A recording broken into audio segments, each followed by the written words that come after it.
Hello everyone, let's have more news about the Lakers, but first don't forget to subscribe to the channel and leave a like. LeBron James appeared to put the Los Angeles Lakers on notice ahead of NBA free agency with a cryptic statement released by power agent Rich Paul. This has prompted plenty of NBA rumors about the Lakers potentially exploring trades for James. It is worth noting that James did opt into the final year of his $101 million contract, so if the superstar really wanted to bolt Hollywood, he could have done so. Yet, it is also fair to say that things appear a little rocky between James and the Lakers front office. Bleacher Report's Grant Hughes floated a proposed trade that would pair James with San Antonio Spurs superstar Victor Wembanyama. The Lakers would get a package headlined by Keldon Johnson. The idea of the Lakers cutting ties with James without receiving a true superstar in return is going to be hard to swallow for LA fans. Hughes makes the argument for why Los Angeles should consider the deal, admitting that James would first need to push for a trade. This deal only goes down if James asks for it, and he'd need to specify the Spurs as his preferred landing spot given his no-trade clause. Hughes wrote in a July 9, 2025 story titled, "Trade Idea to Pair LeBron James with NBA's Next Generational Star." That's a hefty hurdle to clear, but the return package might also be the best the Lakers can realistically hope for. For starters, it only adds $17.5 million in guaranteed money to the 2026-27 cap sheet in the form of Johnson's expiring salary. Barnes' $19 million comes off the books after this season, and Sochan will enter restricted free agency a year from now. If James's lack of a new deal and Finney-Smith's exit for a contract that only has 2 guaranteed years are any indication, the Lakers are dead set on maximizing their long-term flexibility. Johnson is far from a superstar, but is a solid rotational guard on a reasonable 4-year, $74 million deal with 2 seasons remaining. Barnes is heading into the expiring season of a 3-year, $54 million contract. Sochan may be the most intriguing piece in the deal as a 22-year-old with plenty of upside. It also helps that Sochan is still on a 4-year, $23 million rookie deal. For the Spurs, it could be worth the gamble that James is willing to play for a few more seasons and turn San Antonio into a contender alongside Wembanyama. Time will tell how the Lakers handle James's situation, who can be a free agent in 2026. Lakers insider Jovan Buha reported that James's relationship with the Los Angeles front office is not in the best place right now.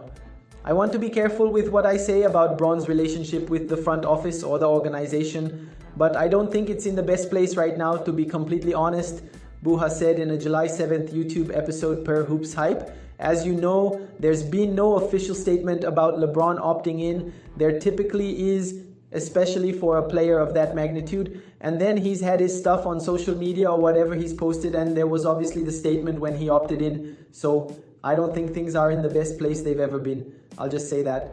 Make of that what you want. The Los Angeles Lakers have had success in recent seasons, signing undrafted players to 2-way contracts and developing them into solid NBA rotation players. 2 of the team's most notable undrafted 2-way players are Austin Reeves and Alex Caruso.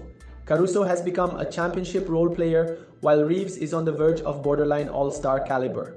This offseason, the Lakers agreed to a 2-way contract with Villanova big man Eric Dixon, but he has yet to play in NBA Summer League, and the Lakers are going to have to wait to see Eric Dixon on the court, as he will not be making his Summer League debut this year, as per Dan Wyke of The Athletic. Dixon has been dealing with a foot injury and has been ruled out for Summer League as he continues to get medical advice. He has also not signed his 2-way contract yet. Dixon went undrafted in the 2025 NBA draft after leading the nation in scoring during his final season at Villanova. He appeared in 35 games in his final college season at a little over 34 minutes per game. He averaged 23.3 points, 5.1 rebounds, and 1.9 assists, with splits of 45.1% shooting from the field, 40.7% shooting from the 3-point line, and 81.3% shooting from the free throw line. From Wyke's report, it doesn't really appear that Dixon's spot on the Lakers roster is in jeopardy at all, just that all sides want to proceed with caution. With Dixon sidelined, the Lakers will be without both of their main rookies from this offseason. Adu Thiero, whom the Lakers traded up to acquire during the draft, is also out for Summer League as he continues to recover from an injury he sustained last year at Arkansas, as per Wiki. In the meantime, the Lakers brass and fans are keeping tabs on Bronny James and Dalton Knecht for the Summer League squad. If and when Dixon does sign his two-way contract, he will join Trey Jemison as the two roster players on two-way contracts. The Lakers currently have a qualifying offer out to Christian Coloco to return on a two-way contract, and Coloco recently joined the team for Las Vegas Summer League after not playing at the California Classic. Los Angeles Lakers fans are excited to see what general manager Rob Pelinka has in store next, following a productive start to the NBA offseason.